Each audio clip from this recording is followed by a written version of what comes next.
Welcome to all of you. My name is Vikas. स्वागत है आप सभी का मेरे चैनल पर। तो स्टार्ट करते हैं।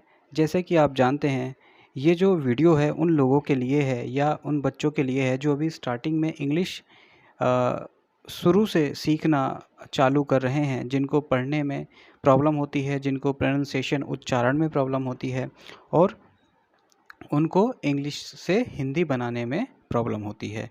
तो रीडिंग कर कर के और इंग्लिश से हिंदी बनाकर आप आसानी से स्टोरी के माध्यम से ये सारी चीज़ें सीख सकते हैं और धीरे धीरे आपकी ये प्रॉब्लम ख़त्म हो जाएगी। तो स्टार्ट करते हैं। जो स्टोरी है, स्टोरी का नाम है hen and the golden eggs.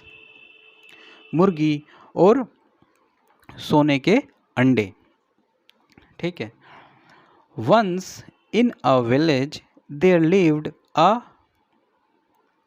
कॉटेजर। ठीक है।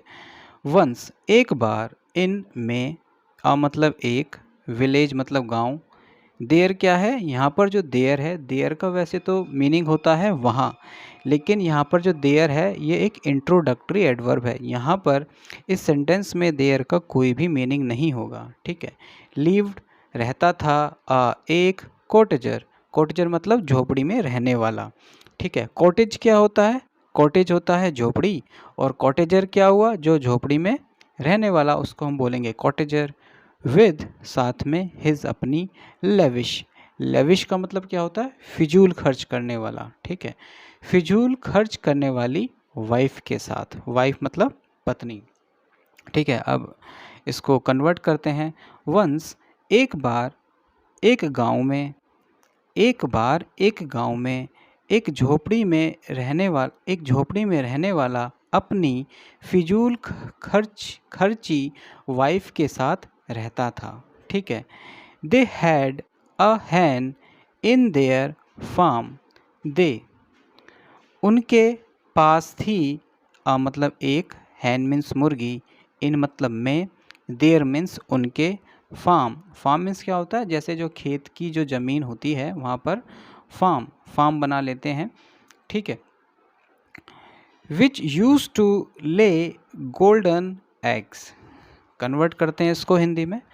दे हैड उनके पास थी एक मुर्गी उनके फार्म में, विच जो, यूज टू मतलब दिया करती थी, अंडे, जो सोने के अंडे दिया करती थी। ठीक है। यहाँ पे देखिए, दे मीन्स क्या होता है? वे। हैड क्या है? हैज़ की पास्ट फॉर्म है, हैज़ की पास्ट फॉर्म है। ठीक है। हैज़ मीन्स क्या होता है? हैज़ है मतलब क्या होता है? पास होना। तो यहाँ पे हम पास्ट की बात को शो कर रहे हैं, तो यहाँ पे हमने हैड लिया है। दे हैड उनके पास थी, मतलब एक मुर्गी, इन देयर, दे के साथ अपने के लिए क्या यूज़ करेंगे? देयर, दे के साथ अपने के लिए देयर यूज़ करेंगे। जैसे ही के साथ क्या यूज़ करते हैं? हिज यूज़ करते हैं अपने के लिए, शी के साथ हर यूज़ करते हैं अपने के लिए, ऐसी दे के साथ अपने के लिए देयर यूज़ करेंगे। उनके पास एक मुर्गी थी उनके फार्म में, विच जो, यूज़ टू ले जो दिया करती थी, सोने के अंडे। देखिए, यूज़ टू कहाँ पे यूज़ होता है? जहाँ हम पास्ट की हैबिट्स को शो करते हैं। यूज़ टू दिया करती थी। ठीक है। इट यूज टू ले one egg at a time. It, यह है मतलब जो मुर्गी थी, यूज टू मैंने अभी बताया पास्ट की हैबिट्स को, या पास्ट में जो भी चीज़ कंटिन्यूस होती है उसको शो करने के हम यूज टू बोलते हैं। यह दिया करती थी, ले मीन्स क्या होता है? अंडे देना। ठीक है। यह, वन मतलब एक, एग मतलब अंडा, एट अ टाइम एक समय पर, मतलब कि यह एक समय पर एक ही अंडा दिया करती थी। ठीक है। मतलब ये जो मुर्गी थी जो सोने का अंडा देती थी, यह एक समय पर एक ही अंडा दिया करती थी। आगे देखते हैं।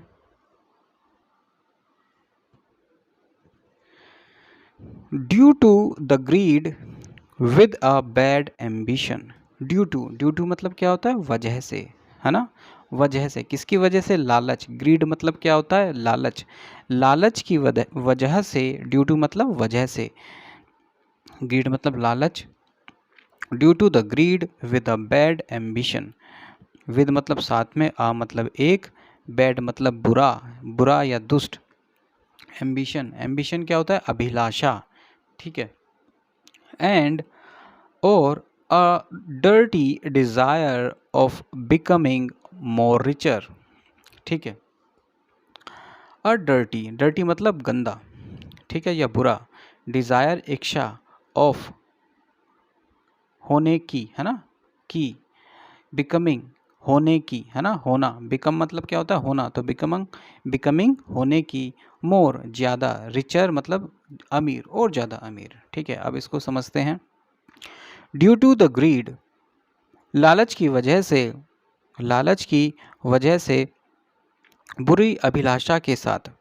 बुरी अभिलाषा, बुरी अभिलाषा, एक बुरी अभिलाषा के साथ, लालच की वजह से, एंड और a dirty desire of becoming more richer, और एक गलत, डर्टी या बुरी इच्छा के साथ, ठीक है, जो एक गलत डिज़ायर थी ज़्यादा अमीर होने की, ठीक है, ज़्यादा अमीर होने की, एक जो गलत जो इच्छा थी, डिज़ायर थी, ठीक है।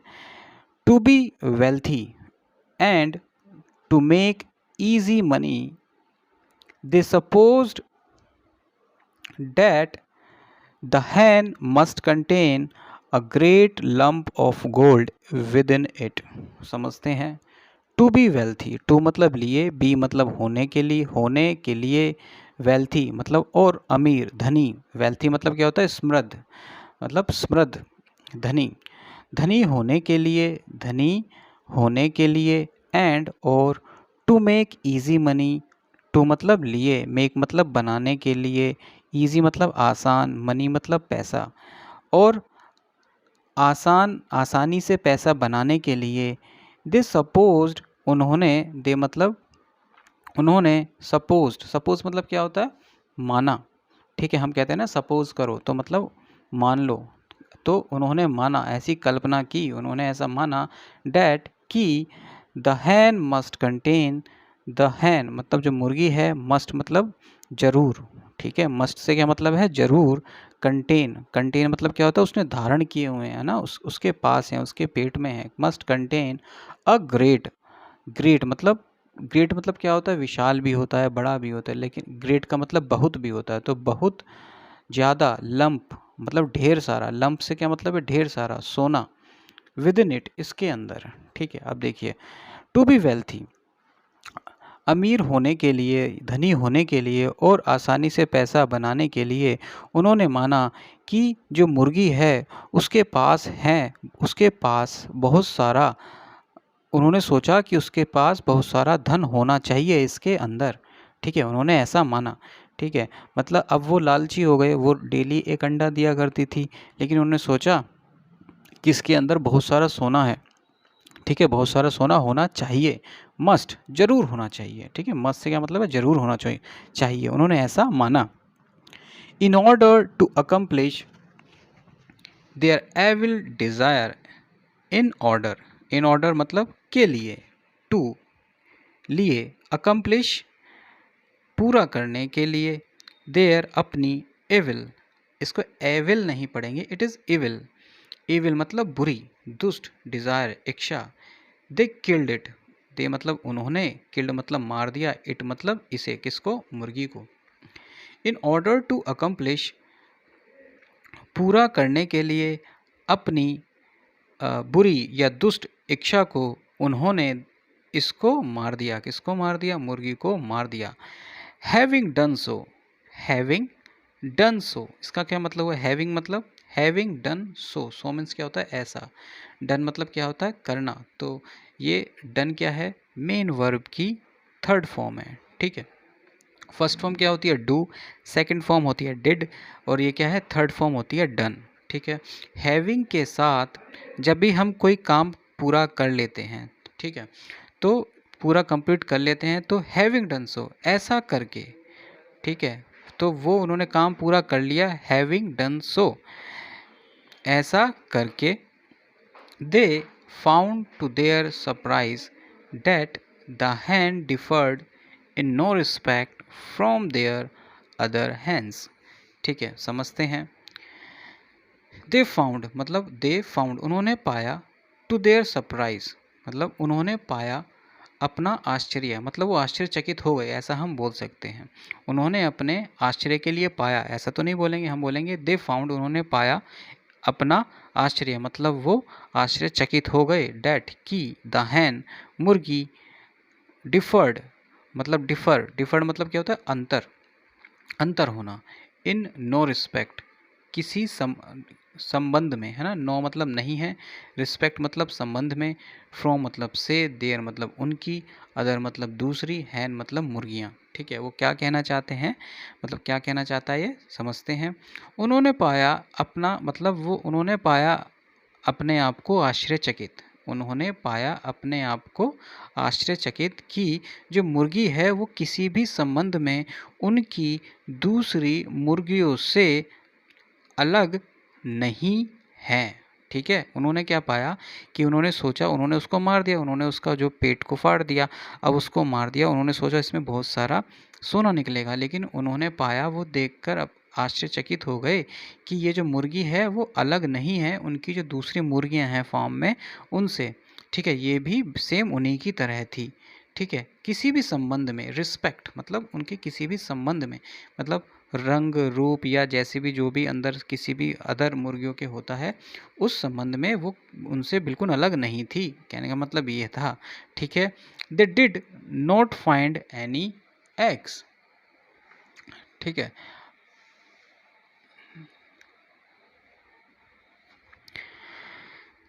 They did not find any eggs, they means वे, उन्होंने, डिड मतलब डिड नॉट, देखिए ये कौन सा सेंटेंस स्ट्रक्चर है, it is past indefinite. Past indefinite में हम मेन वर्ब की सेकंड फॉर्म यूज़ करते हैं। ठीक है, मेन वर्ब की सेकंड फॉर्म यूज़ करते हैं अफर्मेटिव में, और जो नेगेटिव होता है उसमें हमने भी सेकंड फॉर्म ही यूज़ करी है, डिड। ठीक है, डू की सेकंड फॉर्म क्या हो गई, डिड नॉट। समझ में आया, दे डिड नॉट उन्होंने नहीं पाया, फाइंड मतलब पाना, एनी मतलब कोई, एक्स मतलब अंडे, उन्होंने कोई अंडे नहीं पाए या उन्हें कोई अंडे नहीं मिले। ठीक है, पास्ट की बात होगी। द फुलिश पेयर जो मूर्ख जोड़ा था, है ना, पेयर मतलब जोड़ा, मतलब वो जो पति पत्नी थे, जोड़ा हो गया, द फुलिश मूर्ख जोड़ा, थस इस प्रकार, hoping to become rich all at once. ठीक है, थस इस प्रकार, उम्मीद में, टू मतलब लिए, बिकम मतलब होने के लिए, रिच मतलब अमीर, all at once, all at once का मतलब एक ही बार में। ठीक है, एट वंस अगर आता तो हम वो इसका मतलब होता तुरंत, इमीडिएटली। अगर ऑल एट वंस आ रहा है इसका मतलब एक ही बार में, बहुत जल्दी। द फुलिश पेयर मूर्ख जोड़ा, thus hoping to become rich इस प्रकार, धनी होने के लिए एक ही बार में, deprived themselves of the gain of which they were assured day by day। ठीक है, समझते हैं इसको, इतना समझ में आया, जो मतलब मूर्ख जोड़ा था, ठीक है, उम्मीद में, है ना, जल्दी से एक ही बार में अमीर होने के लिए, डिप्राइव का मतलब क्या होता है, वंचित होना, मतलब किसी चीज़ से आपको वंचित कर देना, मतलब वो चीज़ अब आपको नहीं मिलेगी। मैंने बोला कि आपसे, मैंने सपोज़ आपके पास लैपटॉप है, मैंने आपसे या आपकी टीचर ने आपसे लैपटॉप ले लिया, तो आप लैपटॉप से वंचित हो गए, अब आपके पास लैपटॉप नहीं है। ठीक है, तो वही मतलब है डिप्राइव्ड, वो वंचित हो गए। देमसेल्व्स स्वयं देमसेल्व्स का मतलब क्या है, वे स्वयं, उन्होंने क्योंकि उसको मार दिया तो वो स्वयं ही इसके जिम्मेदार थे, वो स्वयं वंचित हो गए ऑफ द गेन मतलब क्या होता है, लाभ, मतलब वो जो लाभ उनको डेली मिल रहा था, क्योंकि वो जो मुर्गी थी वो डेली एक अंडा दे रही थी सोने का, तो वो इस लाभ से भी वंचित हो गए, मतलब अब उनको वो एक अंडा भी नहीं मिलेगा। ऑफ विच, ऑफ मतलब जिससे, दे वर अश्योर्ड, ऑफ विच जिससे, दे वे वर थे, अश्योर्ड मतलब सुनिश्चित, डे बाय डे। ठीक है, क्योंकि वो सुनिश्चित थे, किस चीज़ से सुनिश्चित थे कि भाई ये तो निश्चित ही था कि उनको एक अंडा डेली मिलेगा, डे बाय डे, दिन पे दिन एक अंडा मिलेगा ही। वो इस बात से वंचित हो गए स्वयं, इस लाभ से। ये लाभ ही तो था, क्योंकि वो जो मुर्गी थी वो डे बाय डे एक अंडा दे रही थी, तो ये सुनिश्चित था, ये निश्चित था। अब ये निश्चित जो उनका लाभ था वो उससे वंचित हो गए। समझ में आया इतना? दे रियलाइज्ड, उन्होंने एहसास किया। रियलाइज्ड मतलब एहसास करना, रियलाइज्ड सेकंड फॉर्म है, एहसास किया। उन्होंने एहसास किया डैट इट डजेंट पे टू बी ग्रीडी। डैट मतलब कि, इट डजेंट पे टू बी ग्रीडी, कि लालची होने से कोई लाभ नहीं होता। लालची होने से, बी मतलब होना, ठीक है, टू बी होने से, ग्रीडी मतलब लालची होने से कोई लाभ नहीं होता। इट डजेंट पे मतलब ये आपको कोई बेनिफिट नहीं देगा, है ना, पे, ठीक है, क्योंकि ये एक कहावत है। तो कहावत का हम एग्जैक्ट मीनिंग बनाए वो बनती नहीं है, उसका एक अपना एक मतलब होता है। इसका क्या मतलब हुआ? लालची होने से कोई लाभ नहीं होता। इतना समझ में आया? मतलब अब जो इस कहानी का जो मोरल है, जो नैतिक ज्ञान है, वो क्या है? अवर वांट्स शुड बी लिमिटेड। अवर हमारी, वांट्स इच्छाएं या हमारी चाहत, शुड चाहिए, बी मतलब होना, लिमिटेड मतलब सीमित। हमारी जो चाहत है, हमारी इच्छाएं सीमित होनी चाहिए, ठीक है, कि जो हमें दिन पे दिन मिल रहा है उसी को हम जोड़कर एक बड़ी क्वांटिटी में उसको एक बड़ा धन बना सकें। ये नहीं कि गए बैंक में देखा कि अरे इतना सारा, क्योंकि दुष्ट कौन होता है? अब जैसे चोर होता है, वो बैंक में पैसे देखता है तो वो सोचता है एक साथ में पैसे निकाल लूँ, ठीक है, वो लोग मेहनत नहीं करना चाहते। तो इस कहानी से यही हमें शिक्षा मिलती है, जितनी मेहनत करोगे उतना ही आप स्मार्ट होगे, उतना ही इंटेलिजेंट होगे, ठीक है, उतना ही आपको, अब आप आपके अंदर जब ज्ञान ज़्यादा होगा उतना ही आप धनी होगे, उतना ही वेल्थी होगी।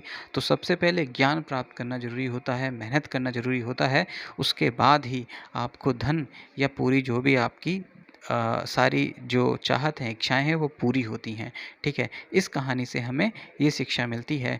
तो अभी जो बच्चे पढ़ रहे हैं, धीरे धीरे पढ़ते रहिए, आगे आपको जो भी चीज़ें आप चाहते हैं अपनी लाइफ में वो धीरे धीरे आपको मिल जाएंगी। तो मेहनत सबसे पहले करिए। तो अगर आपको ये कहानी अच्छी लगी, बिल्कुल ही अच्छी लगी होगी, तो इसको लाइक और सब्सक्राइब तो बिल्कुल करिएगा, ठीक है। तो मिलते हैं नेक्स्ट वीडियो में। Thank you.